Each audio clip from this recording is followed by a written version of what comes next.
I hope everyone is having a fantastic evening.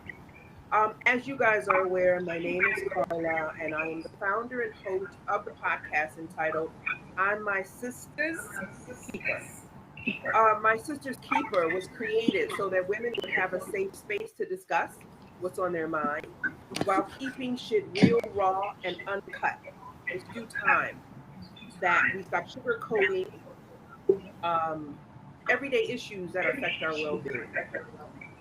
This evening, we have Karen Valentin in the building who will be discussing in detail what happens when the representative leaves the building. Now, guys, keep in mind this is a three-part series. We will be inviting Karen back. Appreciate you. Karen, ready? Yes, I'm ready. The floor is all I'm yours. I'm ready. Well, as Carla says, we're going to be discussing when his representative leaves the room, and you might wonder who his representative really is. I would say that the representative is the person that you meet, you fall in love with, you want to share your life with.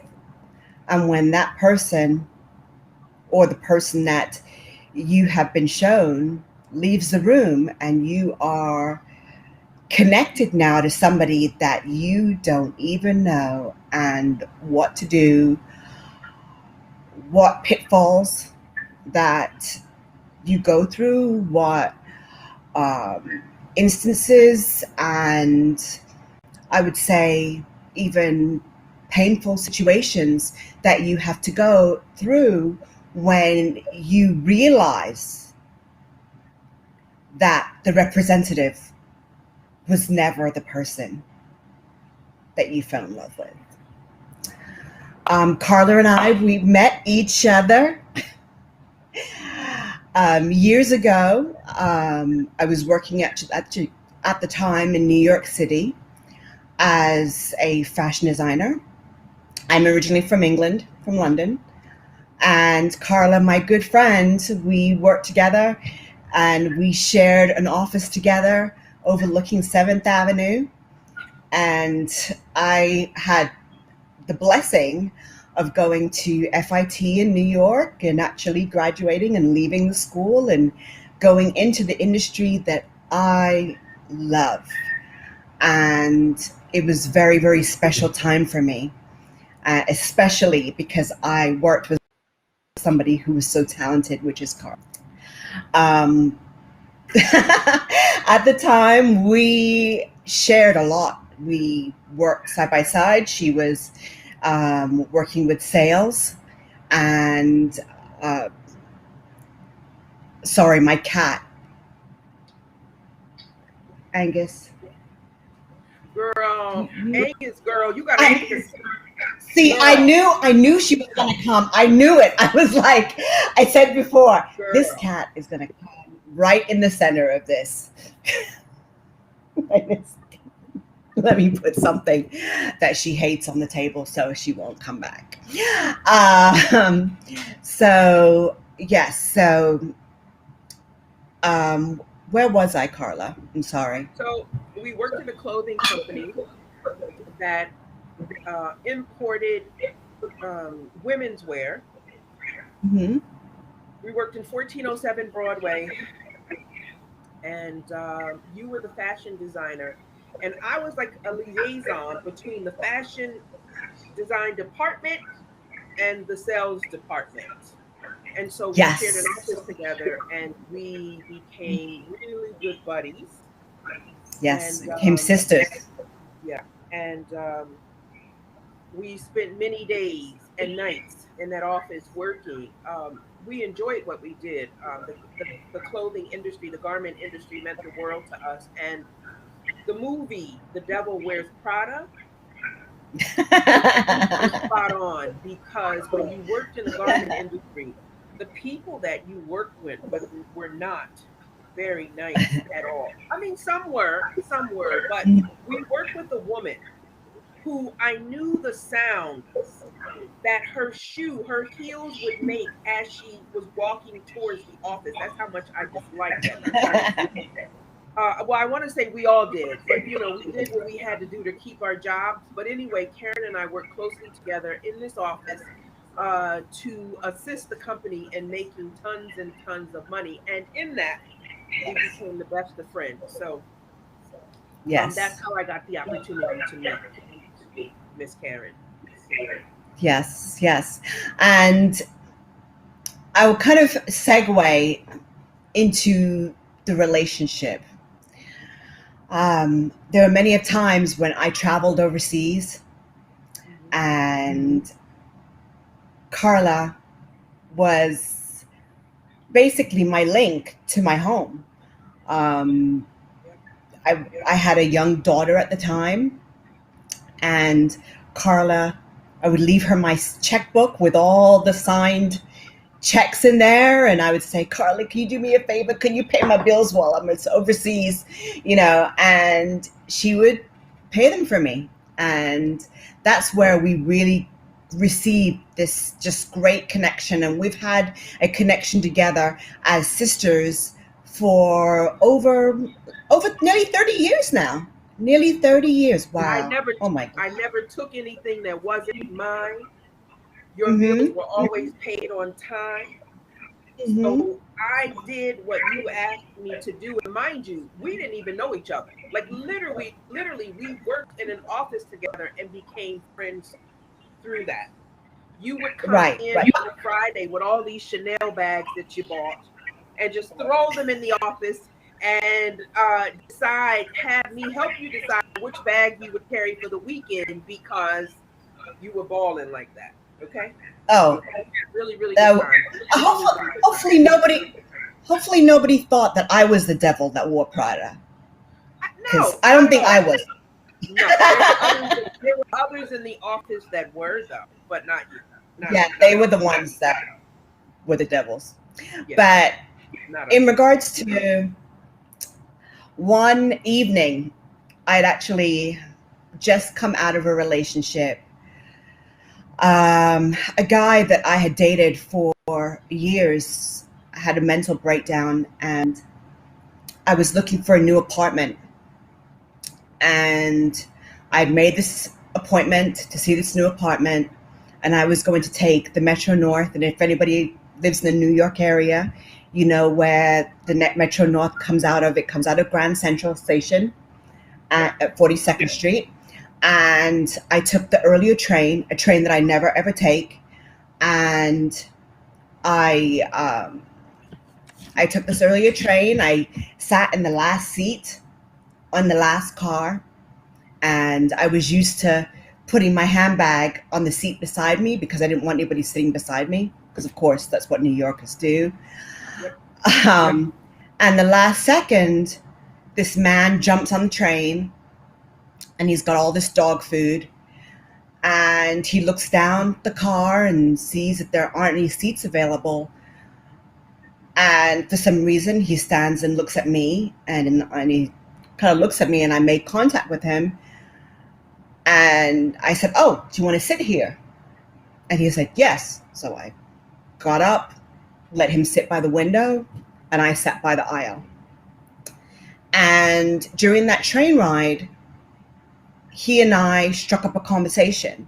It was a very generic conversation. It was generic, but for some reason at the time, it was, I suppose, if you analyze it, it was a foreboding, because the conversation actually ended up being about Adam and Eve, which I think that was a strange topic to really start off with a person that is a stranger. Right. Um, by the time we got to 125th Street, we had gotten into this strong debate about who had bitten the apple, and if it was Adam's fault and if it was Eve's fault. And I was, of course, I'm a woman, so I'm like, well, Adam should have told Eve what was going on. And, it was obviously miscommunication. And he was saying, oh, well, that woman, she was the one who did it. And it was clearly this case of back and forth. Anyway, I thought to myself, maybe I've made a new friend and this is interesting. And as I got to my stop, I got off the train and he got off the train at my stop. And I said to him, well, I had this thought. I had never really given my business card to anybody who was not from my industry. I'd give my business card to anybody who I'd met in the line of my work. But this time I thought, you know what? Let me give this guy my business card. Maybe if he's around, maybe we can have lunch. Maybe we could discuss this further. I really wasn't thinking much beyond the conversation, except he was an interesting person. So gave him my business card. I went my way, he went his way, and that was it. The next day, I walk into work. I tell Carla about this mystery man. Carla's like, that sounds interesting. You gave him your card and laughed it off. But around 11 o'clock, and I don't know if you remember, Carla, I got a call from him. And he wanted to know what I was doing for lunch. And I thought he sent flowers. But no. Yes, no, that was not initially. Initially, okay. It was, would you like to meet for lunch? It was like, and the call came in like around 10:30. I'm a designer. I'm thinking lunch is 1:30. That's my lunchtime. But he came from corporate America and he called me early. It was practically mid-morning in my mind. I'm thinking lunch, man. Like, I haven't even finished my bagel yet, And this guy just out of nowhere asked me to lunch. So I said, sure, hey, that sounds good. And we met at a Fridays near Times Square. Yep. And it was the craziest thing because I remember that day because we were wearing clothing that was absolutely completely opposite of each other. I was wearing this white mohair sweater, and it was a little cropped cream colored baby sweater, and I was wearing a black leather mini skirt and these black leather thigh-high boots. They were above my knees, and he was wearing a brown suit. And I remember meeting him and us shaking hands and saying hello, and me thinking to myself, oh my God, like I look like a prostitute because of the fact of I looked so opposite of this person. Right. Who the hell wears a brown suit? It was like a brown suit. And I remember the tie. It was a tie that had it had like Christmas gifts on it or a Thanksgiving turkey. It was just, it was terrible, and of course I sat there at lunch and we talked and things and he seemed like a very nice guy, but my initial thought was, there's this nice guy. He's a good-looking guy. He's talking to me. And he just met me yesterday. What's up with him? I remember having that thought. Like, what's up with him? He must be married, trying to find a side chick. And he's thinking I'm going to be it. So I didn't really give much thought to it. We had lunch. After lunch, we said our goodbyes. Later on that afternoon, he calls me again and asks me, hey, Karen, are you taking the same train? I said, no, actually, I don't take that train. I normally take the later train. He goes, oh, well, I'm going to be working later, so maybe we can get the same train together. So now this is starting to kind of like accelerate. And quickly. It went from like the next day to lunch to he's like waiting for me to get this train. Then I get the train, I get off at my stop, and he says, "Oh, would you like me to drop you home?" I'm, you know, I'm driving, that way, and I can easily drop you home. And a little apprehension I had, but he seems like a nice guy. He wears a brown suit. He's not going to kill me, So I end up taking the train with him and him driving me home.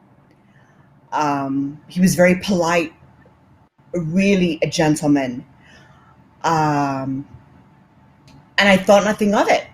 The next day, same thing happens. Now, this was like, we met on the Wednesday, we had lunch on the Thursday, Friday happens, and he calls me, asks me if I want to have lunch. I said, sure. And then on the Friday, he says he was gonna, would hang out and wait for me again. And then he asked, would I like to go to the movies with him that night? And that's where the relationship took me. It was very, very fast.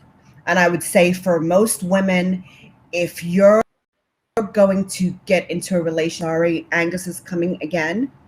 I would tell you that to really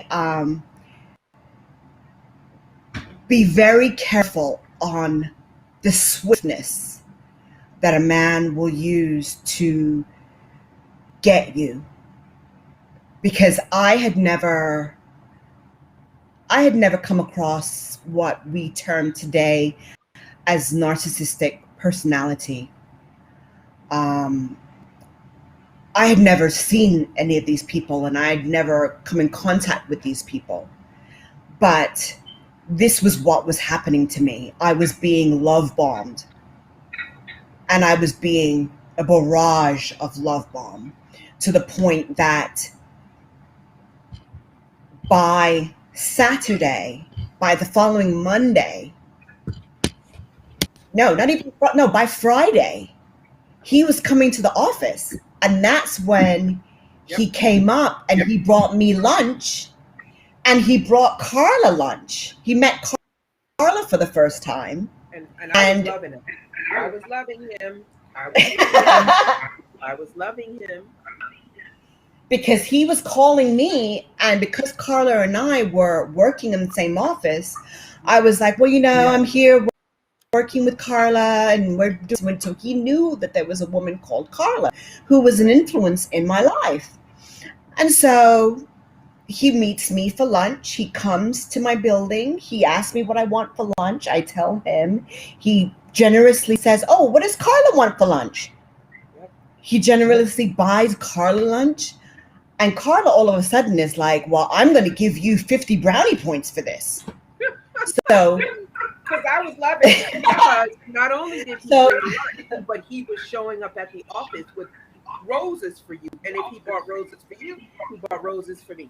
If he bought chocolate for you, he bought chocolate for me. And I was like, thumbs up. This is a keeper. This is a keeper. Yes. We were completely fooled. We were completely and utterly fooled.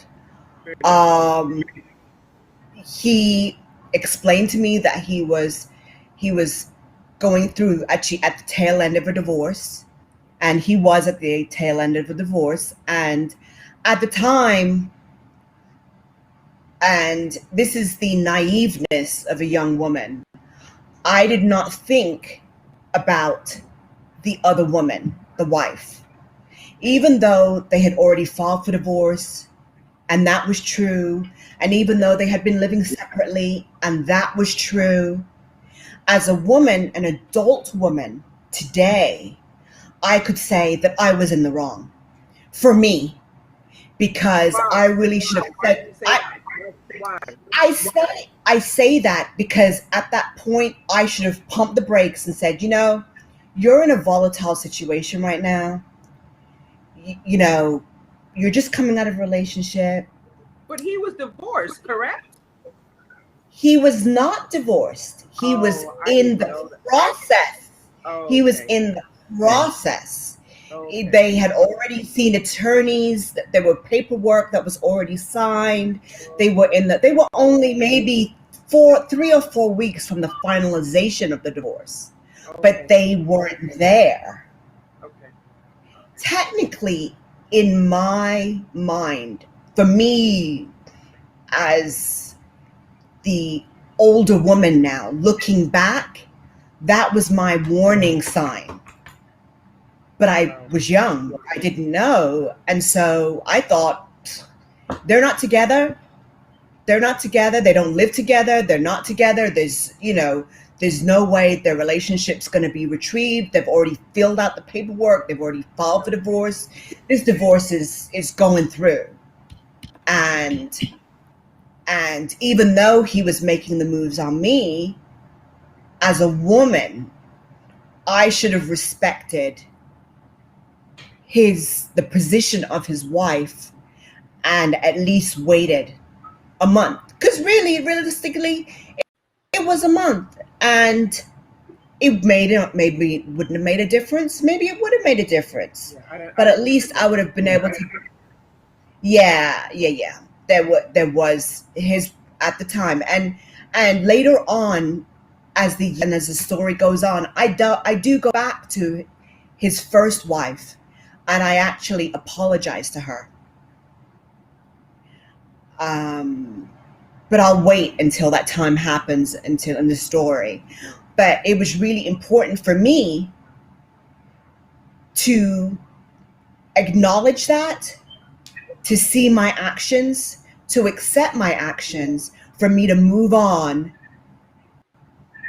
in my growth as a woman, so that I could then in turn move into my future. I think if I had said, well, it was already done and it was this and it was that, and I try to justify it,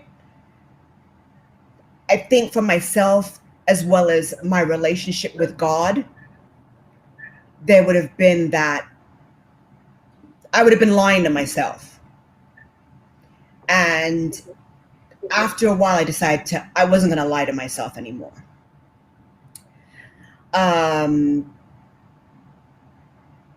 Fast forward to the marriage, the wedding day. No, no, because remember, we went to the bridal showrooms in the city to look for dresses. Remember that? We looked for dresses, and your uncle, who has a bakery, I think you had 5 black cakes, and he had 5 black cakes, and you guys were planning this fabulous and huge wedding. So yes, we had this fabulous wedding with all of this food, and now. And I must, yeah. And I must say, to interject, I'm sorry to interrupt you, Carla, but I must say, I did not, for the record, I never asked for him to marry me. I never pressured for him to marry me. I never brought it up, marriage. In fact, he brought up the marrying me within 3 months of me meeting him. Within 6 months, I was wearing my engagement ring. From that first time we met each other, we basically were inseparable, other than when we were at our workspaces. We were inseparable. And so you can find yourself as a woman still in this situation when you do not initiate marriage, and then you find yourself questioning everything about a marriage because of the fact that you wonder to yourself, why? Because I never asked for it, I never wanted it, I never tried to arrange it, finagle it. I wasn't dropping hints and dropping a piece of paper like, marry me. I wasn't pregnant. We didn't have our first child until nearly a year and a half after we're married. So, yes, um, we had a fabulous wedding, fabulous engagement, Yeah, it was. went to Jamaica. I had family members that came from all over the world to see, to be a part of the wedding. My aunt in England, she brought the wedding cakes from England. She made them for me, and she made them and she decorated them, and they were beautiful.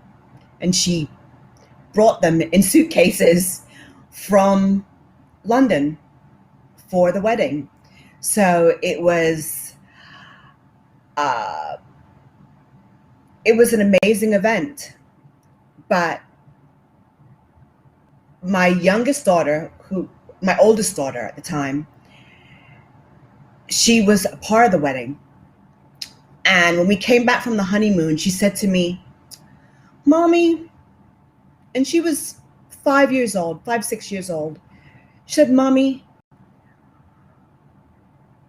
something is wrong with Daddy. He's not the same Daddy I had before." And this child, she knew that something was different, that there was this change, that there was a change in him, a change in attitude, a change in, she could feel it. I didn't see it. I didn't see it at all. I thought he was being more forward and being more, taking his role as the father figure in the relationship and as the husband and as the son-in-law. I didn't really see it as a power grab, but it slowly became a power grab. In fact, flip back to when we were dating.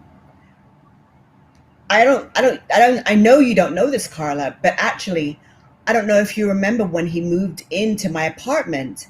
I was overseas in India at the time. Do you remember that? No, I don't remember Okay. that. Well, this is how the manipulation happened. He asked, he told my mother that I had given him permission to move in with us because since we were getting married, he was going to be more of a father and more there with the family unit. He told me that he asked my mother's permission if he could move in because of the fact of he wanted to take more of a role of a father and be at the house and not have me going back and forth between where he lived and I lived. No, I do And not remember so, that. yes, yes. And actually, I did not find this out until 20 years later that my mother and I were manipulated. And my mother had actually, during that time period, for maybe like a year or two, she was really hurt by it. She felt that I disrespected her, Yeah. By having this man move bringing, in. bringing this man and letting him move into our apartment. Yeah. Meanwhile, I never knew.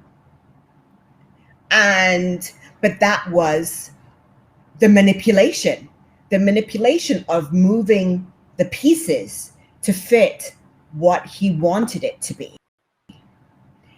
There were many instances where, because now we go from honeymoon, we had a honeymoon period, then he starts to work with his corporate job out of the country in No, a I remember Caribbean that. island.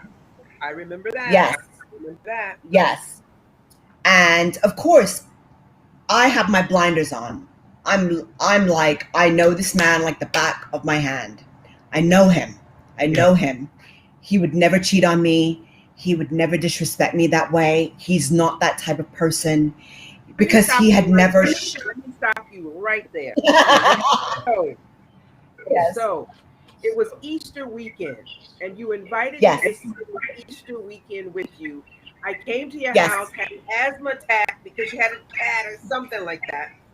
But I had a that cat. Yes. Friday, Different yeah, cat. that Friday we had went into the city and we hung out at BBQ's, Yes. one of our favorite spots. And while we Yes. were there, you told me how you and him had got tattoos on your upper thigh, right? Remember that? Yeah, but yes, that's true. Okay.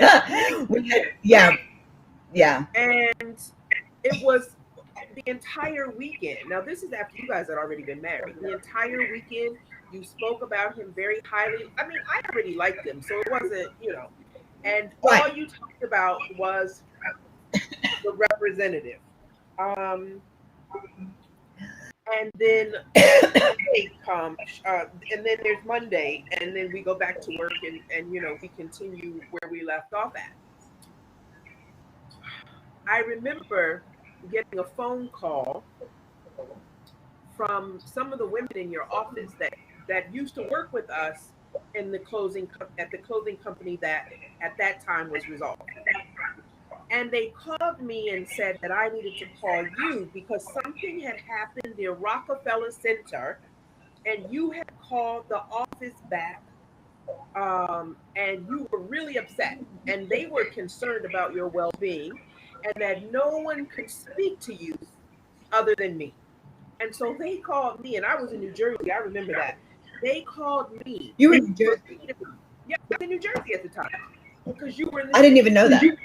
Yeah, I was in New Jersey at the time, and they had called me and said, "You need to call her now." And I said, "What's happening?" They said something happened at Rockefeller Center and that you were hysterical and that I was the only person that would be able to talk to you. And I'm like, "What is going on?" And I called you. Remember that? Yeah, yeah. I remember.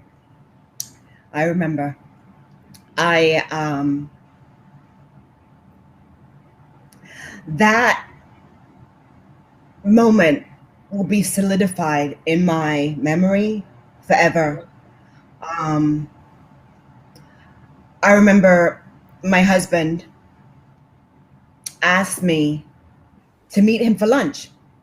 He had just come back from the Caribbean island for the weekend, and he was still working in the city. He was supposed to fly back, and we were. He had flown home for the weekend for the Friday, so he was Friday, Saturday, Sunday, Monday now. I met him for lunch. We had a quick lunch, and as we were walking back to his corporate office, he says to me, and we're looking, and we just were talking, and he stopped, and we were by Rockefeller Center looking down on the people that were ice skating. Yep. And he says to me, "I don't know if I want to be married anymore." I remember that. Now, we had only been married for 6 months, Yep. and we really had a relationship that was, there was nothing that was, our relationship intimately was not like his first marriage. I was very open with him, and I was very free with him. I was a free spirit. So it wasn't that there was any kind of intimate deficiency.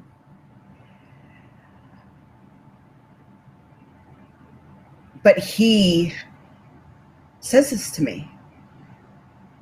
Then he makes up the story about that he met this woman at the hotel bar, and he had a one night stand. Yep. And I remember feeling like some invisible person had punched me in the gut. Not even, I didn't even actually, you know what? I didn't, should I say, I didn't feel, it felt like somebody punched me in the gut. Because I remember actually screaming out and bending over and holding my gut. And these construction workers came by and they were like, Miss, are you okay? Did that guy just punch you? They were ready to bust his ass, And I was like, no. He just told me something and it shocked me. Because the whole time, I really genuinely believed in this person's sincerity, faithfulness, honor. I gave this person the utmost respect. There was no hint of impropriety on his side. There was no problems in the bedroom area. There was nothing. It was nothing. And that's when we had ended up walking back to the corporate office, because I found myself at that moment, I literally, it was like I nearly couldn't walk. I was so stunned. There was a coworker that he had he had called. He had brought me back to his office, and that's when I made the call to the office. Really to let you guys know that I wasn't coming back to the office. Well, I wasn't coming back. I wasn't in the office. I wasn't there. I was Right. in Jersey. But they Right. said they had been trying to talk to you. You wouldn't talk to them, and they knew that the only person you would talk to would be me. So for me Right. to call you to find out what the hell had happened so that I could call them back. Yeah. Yes. So then you called me back at their office, that large company, and I tell you what's going on, and I'm just frantic. And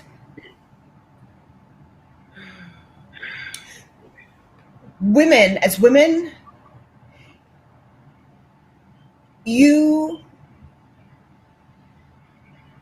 I'm sure that other people have, many women have been cheated on by, and I was cheated on prior to him.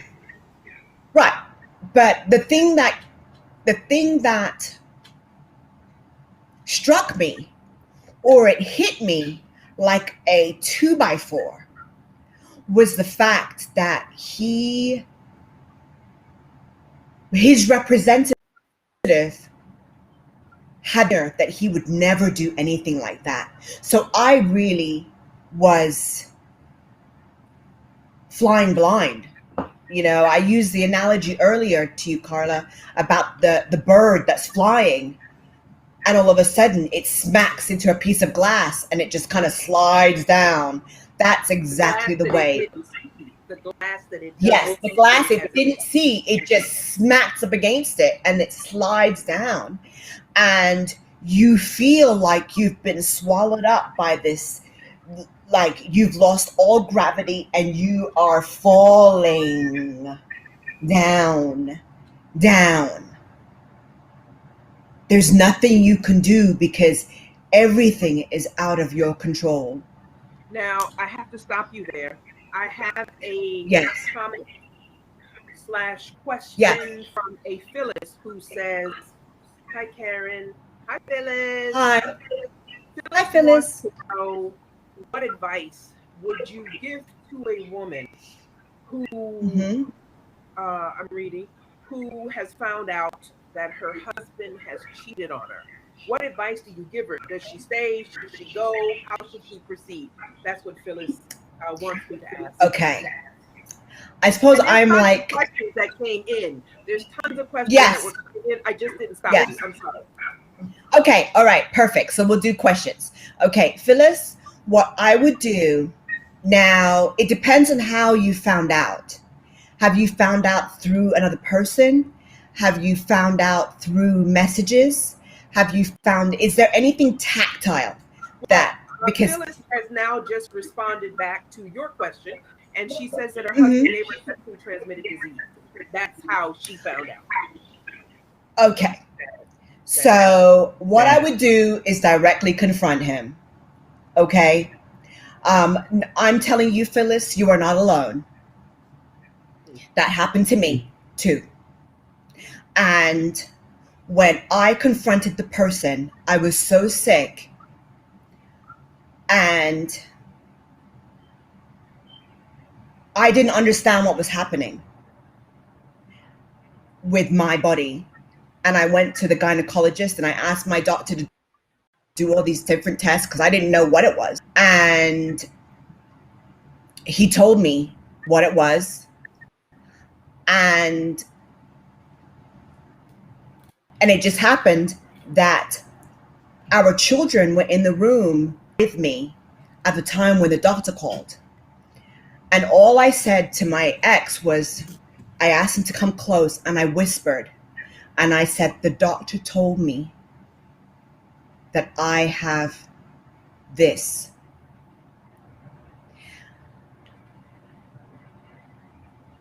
He said to me, you know what? That means we will be together forever. So I am telling you, Phyllis. You never told me that one. You never told me that I one. am telling you, Phyllis. I am telling you, Phyllis. Number one, you confront him in your calmest way. I only could confront him with just a whisper. He didn't deny it. He didn't act like, what are you talking about? He didn't argue with me. He didn't say, how come? He had the balls to say to me, that means we will be together forever. So, lesson number one is these motherfuckers out here have no remorse for you. They don't care about your body as long as they get what they want. They don't care about your sanity, about your heart, about your physical self, about your spirit, about your self-worth as a woman. You better tell that motherfucker exactly what he did to you. And you better kick his ass out the house. You better lock the door, even if you have to go to Home Depot or Lowe's yourself and go get yourself a $40 padlock. You can do it yourself. I did it myself. $40 padlock. And you change the locks. Don't let anybody disrespect your body like that. I don't care how long you've been married. I don't care how many children you have. Because you know what? At the end of the day, God loves you. I stayed around. And I made the mistake. And I tell any woman, don't do what I did. Because I was the fool. Because I was the fool in the end. No, don't say that. Don't say that. You weren't. I was the fool. I was temporarily the fool. And temporarily fool. You live to tell the story, because what you know now, you didn't know then. You didn't. I didn't. Even though when all of this stuff was happening, I was like, I'm ready to kick his ass. You know me. I was like, I am ready to kick him. Put him on the phone. Put him on the phone. That's what I used to say. Put him on the phone. Put him on the phone. Put him on the phone. But you were too far away. You know, listen, a lot of women. cannot beat yourself up, Karen. You cannot, because you didn't know then what you know now. The representative left the building. Who knew? We didn't know that. When you first met him, he was like a breath of fresh air. Whenever we saw him or I saw him, it was like confetti and balloons that fell from the sky. Are you kidding me? He was polite. He was charming. He was well dressed. He looked good. He smelled good. He had a great job. But he is the devil himself. Who the hell knew? And every day it was something new. Every day. From that day that he addressed you at Rockefeller Center in New York City, from that moment on, it was sheer drama. That is the day that the representative left the building. That was the day that the representative left.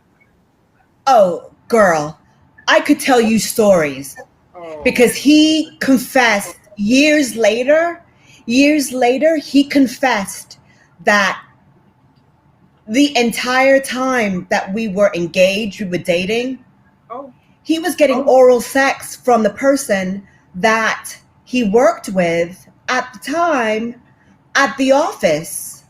Is this the woman? Hold on. Is this the woman whose husband was supposed to have been beating her and he would leave at various times of the night because he was frightened for her life? The one that showed up? You know, I know the one. I know that. I know the one. Way too long. Oh gosh. Yes. The one who. Yep. At work, she was sucking him off. Oh. And she knew me. But she knew me. She was married. She was married. They all were married. They all were married. These women. She was coming over to your house because you had befriended her because she was having such a hard time personally. Yes. I befriended. You know what? I befriended them all. It's the betrayal. You know, I remember being naive that first time when he had told me he had met this woman in the hotel, and a relative of mine, I told her the story, and she said, "Well, yeah." When he went flying back and forth to Puerto Rico for Colgate. Yes. I remember wasn't yeah. Well, don't say the name of the company. Oh, okay, my bad. Ooh, okay. We don't need a lawsuit, but yes.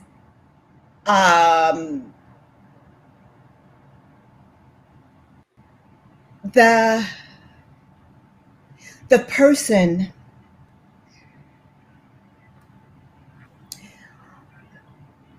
that whole entire time, practically every woman I had met at some juncture. They were women that I thought that they weren't, you know, they weren't beautiful women, they weren't skinny women, they weren't fat women, they were just basically people with vaginas. Okay? They were people who you classify as women because it really wasn't, there was no type. It was any type, any vagina. I know that at one point he was just going through job after job after company after company. So I don't know, like, you know, who knows? Because he just kept, he would start, he would work, he would leave. He would start, he would work. No, it wasn't that. He always was very, very stable in regards to career, but because he was stable in his career, and because of the line of work allowed him to be in contact with a lot of men and women. You know, when you work for a Fortune 500 company or a Fortune 100 company, you are in constant contact with suppliers, vendors, people in corporate office, people like you were just being in contact with people. You would go on corporate trips, you would go there, you would go, I mean, it would equate to like when I would go to India if I was going to have affairs with guys in India, or when I would be the nature of the beast. right, when I would be going to LA to go, to go shopping for our collection. I'd be going and having an affair with a guy, or I'd be having an affair with the salesman at the office. Like, that was his thing. And he always would say to me, I don't go anywhere. I don't go out at night because, I don't know if you've got questions, but sometimes these men aren't men that go out. He never would go out. He barely ever hung out with guy friends. He was like the classic father family man. But his representative, that was the representative. The real beast was the devil. And I really mean it. Because it had been. Oh, yes. Fire the questions. Because any situation, pretty much, I could tell you it. So there's a Wanda here. Hi, Wanda. And Hi, Wanda. basically says that she's very happy that you lived through the situation. She looks forward to hearing part 2 and 3. But she wants to know, how did you overcome your situation? Now, mind you, they haven't heard all of it, but just up until the point of you talking to us today, she wants to know, how did you overcome it? What makes you get up out of the bed every morning? Because she said it seems like you've gone through a lot, and it's unfortunate. Well, I could honestly say, and I don't know if you remember this, Carla, but remember when you were at my house at Easter, and that Easter Sunday, and I had wanted to go up to the front altar at church, yes, and I wanted to dedicate my life to Christ, but I felt like the crowd was too big and whatever, and I went back that Wednesday, and I had dedicated my life to Christ that following Wednesday. That following Monday, that was when he told me. And I really attribute me getting through that very first time was the fact of Jesus Christ himself knew that in less than a week that I was going to go through something that was going to take me to a place that I did not want to go. And he drew me to him, that I would not go through it by myself. I can only attribute it to Jesus Christ, because it was such a shock. I've never experienced, thank God, I've never experienced a very close person dying. But it was like he died at that very moment. It was like he had been shot and killed, and I saw the person that shot him, and he was dead.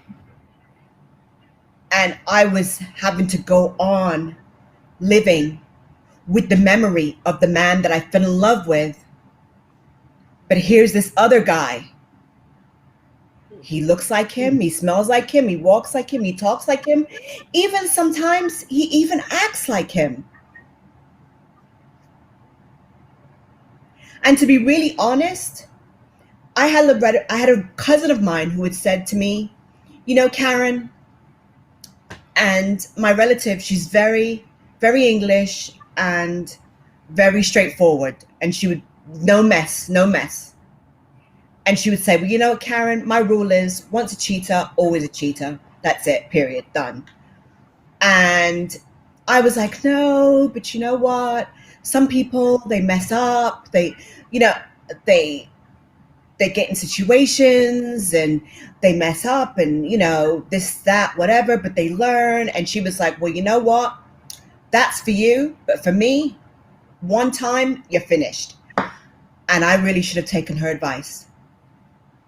But for me, because it was so close to the wedding, there was this, how could we be separating?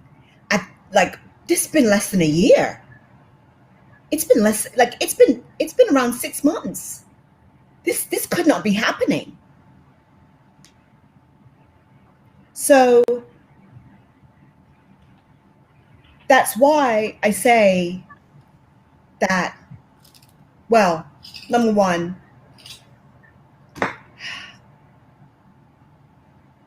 I want to say, I hate to sound like I'm jaded, but once a cheater, always a cheater. I think when you allow somebody to misuse, and as a therapist once said, when you misuse something, you abuse something. Misuse is abuse, okay? He abused my body. He abused me. And maybe I didn't have the bruises on my physical body, but he abused my spirit. He abused my soul. He abused my psyche. And I'm still dealing with the trauma of everything after all these years. I've gotten through it, but the trauma is still there. Miss Carol says her husband recently cheated on her. I don't know if recently means 2 weeks ago or 3 months ago. Yes. I'm not really quite sure of the time frame, but she said that her husband recently cheated on her and that she has no desire to be with him at all. She said she actually dislikes him and is kind of waiting to save her money so that she can find another place to stay. She said the sight of him turned her stomach because looks like the representative left the building as well. Yes. And, I remember at one point, because I think I mentioned to you that in the beginning, our intimacy life was off the chain. Let me say it like that. Drop it like it's hot. Yeah. I was dropping it like a porn star. Okay. Yeah, I was not anything like his first wife. I was dropping it like a porn star. I was doing, because as far as I looked at it, this is my man. This is my husband. What I do in the bedroom, that's for me and him. And I'm going to treat him like he's a king. And if it's out there, I'm doing it. Okay. Right. Because that's between me and my man. Okay. Yes. After he betrayed me, and after he betrayed my trust, he still expected me to be acting like a porn star. But how can I act like a porn star when I don't know where your nasty ass dick has been? Sorry if I'm offending people. And if there are children in the room, please usher them away. But for me, I know that for me, because you are prim and proper, straight from England. It's all about the queen, okay? So for me to really hear you speak like this, this is a different side of you that I have never met, and I'm glad to see it. Honestly, I'm glad to see it. Oh God.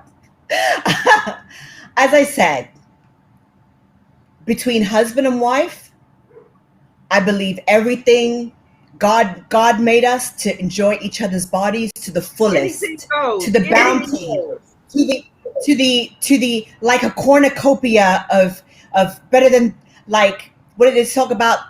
The Thanksgiving meal. You got corn, you got radish, you got this, you got stuffing, you got dressing, you got gravy, you got everything. Okay, that's the way I look at sex in marriage. Okay, but when you bring an unknown entity, a third party, and I don't even say unknown entity because we did not do anything like a menage a trois. Okay, we did not. I do not. Anyway, let me just leave it like that. Leave it alone. Leave it alone. But I believe that you should enjoy your spouse's body, and you should open yourself up for them to enjoy you. But when you have other people that you are doing things with, you bring their spirits along with you.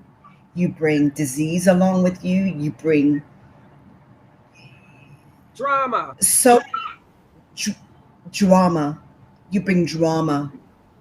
And, I remember when you used to talk about, well, Shanae down the street, and I forgot how you used to put it. You got this one here and that one there and this one here and that one there and whatever. I was very lucky. I was very fortunate that the women that he was with never confronted me, and they never tried to make themselves known to me, because that would have been another level of humiliation. And I think that it would have been not only conflict for me, but I've only been in one fight in my life. And that one fight, I beat the girl down. So, anybody coming for me, when, I'm a nice person. I'm a very nice person. But if you're going to come for me, I might not be such a nice person. So so many people I've heard of, women, where other women have come and knocked on their door, had the balls to knock on their door and tell them that yes, that you know what, who does not want to be with you, and you better leave him alone, and he's my man now. Well, you know what, honey? If you gonna knock on my door, you might get a slip to the face. That's on a whole level. That's a whole different level. Yes. Another question. You see, these things happen when the door is open for them to happen. Mm-hmm. When you go outside of the circle, because wedding rings are in a circle for a reason. You're not supposed to step outside of that rim. And when you do, you allow and you welcome all types of calamity. And those are the things that happen, because you cannot expect a side piece, a side chick, a side dude, or whatever you want to call it. You cannot expect for number two to constantly want to be number two, because anything that's number two wants to become number one. Period. Number one. Period. And when that happens, you have men that will show up at your home. You have women that will show up at your home or wherever you and your family may be. And that's very dangerous. And that's not fair, because you're selfish. You say you love your family. You don't love your family. You love yourself. Because why would you put your significant other, your children, in harm's way? Because you can't tell someone how they're supposed to feel, right? You can't. You can't determine that. Right. Exactly. And I mean, you've got people that, and this happens in all walks of life. This is not just, Yeah. you know, a middle class thing or a lower class thing or an upper class thing. This happens with people that, because now the new thing is, oh, I'm a throuple. I'm a throuple. Well, you know what? I've had a good friend of mine who was a throuple with his significant other. And as soon as I heard that, I was like, that's not going to work at all. Because a throuple, eventually somebody's feeling is going to get hurt. And that throuple is going to want to become a couple. Because you could, anything with three legs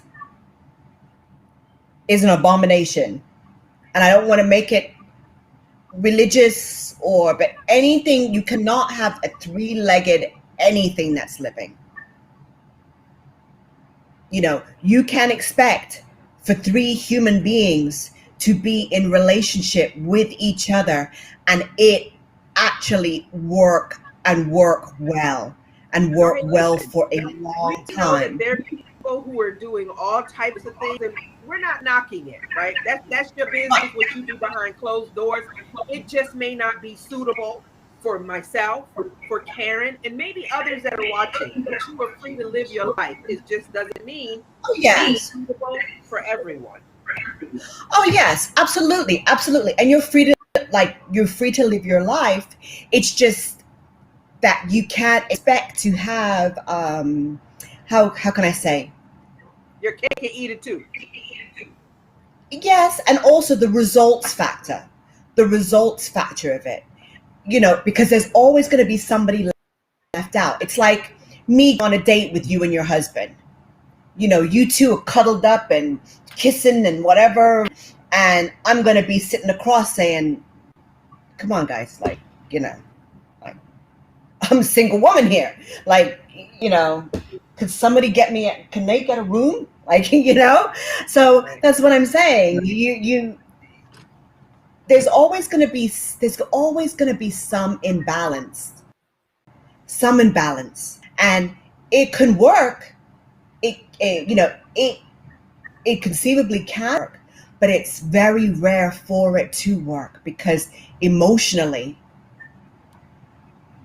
when especially more so with women than I think men, women, when we're intimate with somebody, we become emotionally connected to that person. Some, And not all. Some, not some, all. yes, Okay, let's be some, clear with that. some, Yeah. yes, yeah, true. And trust me, I've been there too. You know, I could be emotionally connected to one person, but with another person, I wasn't. Right. Doesn't mean that the person was any less, just means that I There's didn't no have that connection. emotional connection. There was no connection. Yeah. But when you're dealing with a relationship that has a three, it's just really difficult. Do we have another question, Carla? We do. So there's a gentleman here, and he doesn't. There's no name on it. Uh-huh. However, he says that his wife cheated on him, and he's sick Mhm. to his stomach about it. He wants to stay, but he doesn't know how to move forward. Okay. Well, what I would suggest to you is, first thing, and I know this is going to sound kind of I don't want to say double-minded. It's going to sound double-minded, but I would say to you is try to emotionally separate yourself from your wife a little bit, maybe for a month or 2 weeks or a month. I would suggest to you to get therapy. I know in the Black community, the therapy word really, people don't want to, you know, really go out and kind of seek therapy, but you're going to have to work through the betrayal. You're going to have to work through the things that for yourself that you're feeling.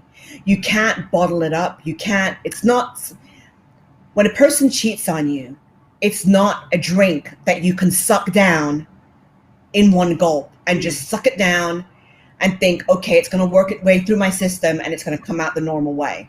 It's not. It's gonna sit in your belly, and it's gonna roll, and it's gonna roll, and it's gonna roll, and you're Because gonna feel sick to your belly. betrayal affects people differently because it depends on Yes, the level of betrayal. Yeah. yes, yes. It's especially if it's like your wife, you know, when you have a representative that, see, in my situation, whenever there was a betrayal, the representative would flip back and they would become the representative that I fell in love with. Right. So I was dealing with a person who had, I don't want to say two personalities, but they had the personality that was the one that I fell in love with. Then they had the personality of the person that was the betrayer. And the betrayer, once the betrayer was caught, sometimes the betrayer would have this attitude like, I don't know what you expect me to do. Like it's done. Deal with it. Very nonchalant. The betrayer sometimes would say, you know what, give us the chance. Things will get better. You know, there usually would be a long honeymoon period that would last around a year and a half to 2 years. There would be jewelry involved. The person would be perfect until around 6 months out of the 2 years. Then they would basically slide back into their old habits. So I would say for you, sir, is seek therapy for yourself. Make sure, get with a really good therapist. Don't give up on your marriage. It's not necessarily so. I don't believe you should necessarily give up on your marriage, but I think that you should work in yourself to get back to where you can stand and say, you know what? I'm either staying because I've achieved this level of self-worth within myself and this is going to change, or I'm leaving because of this and I've gone through the therapy and I found to myself what you've done is untenable. And even though I love you, I can't, and there may be a period of time, I think that maybe there could be a period of time where you both separate and then you can come back together at a later time. I don't believe in the fact of one and done. I believe it depends on how the person reacts to it, how they behave with it, how they take responsibility for it, and what they do in subsequent to win back your trust. Some people can't do that. I have tons and tons of questions and comments, but what I'm seeing a lot of, there are folks that want to be able to reach out to you. So, what email address should they contact you, forward their questions, their thoughts? They can email me at Karen, spelled Karen, A VAL, so V as in Victor, AL 69 at yahoo.com. Okay. As we bring this segment to a close, because there's so much that is coming through, and I will make sure that I send you all of these comments and questions, concerns. There's a lot. Any closing words? I'm sorry, anybody. Yeah, absolutely. We will be back for segment 2 next Friday, but I'll give you guys that information. But any closing words, Karen, that you would like to leave our viewers with? Because this is a 3-part segment. And so this evening is part 1. We have 2 segments. But any closing words? what I would say, Yeah. excuse me? Any closing words or thoughts? Yes, what I would say is anybody that's going through the situation that I've spoken of, I would say reach out to family members. Don't suffer through it alone. Um, it doesn't matter. I know, I remember the first time I went through it, there was a lot of shame, not so much for me, but my ex had wanted me to keep quiet. He didn't want anybody to know about it. And of course, I just felt like, how, if I keep this in my head, my brain will explode. I cannot, there's no way that I can go through life without sharing what I'm going through. Right. Especially with family members who can give me advice. I would say go to a trusted family member. If you don't have a trusted family member, go to a friend. I would say if you don't have a friend, go to your pastor. I would say, you know what, even if you don't have a pastor, you don't go to a church. You know, there was one instance where I went through something similar, and I just ended up driving to a church and walking into the church building and just sitting in the pews and just letting God bring some human being to me, and me spilling it to this human being that I really don't know who this person is, and I never kept in contact with, but they had very good advice for me. They were a shoulder to cry on. And people, human beings, there's a lot of evil in our world and a lot of horrible things in our world, but there are a lot of people who are good people who are really caring. And I think that when you need it, when you need the help will just come to you. It just will. And but you have to take that first step to reach out. You just can't expect people to know. You know, but go to a trusted source. Don't go to somebody who's going to tell everything to everybody, like, you know, but to a trusted source and somebody that you trust. Or like I said, I walked into a church one time and I was just sitting crying on the church pew, and a priest, I think it was a Catholic church, a priest came, he was preparing for a mass, and he just said, "Are you okay?" And I said, "No."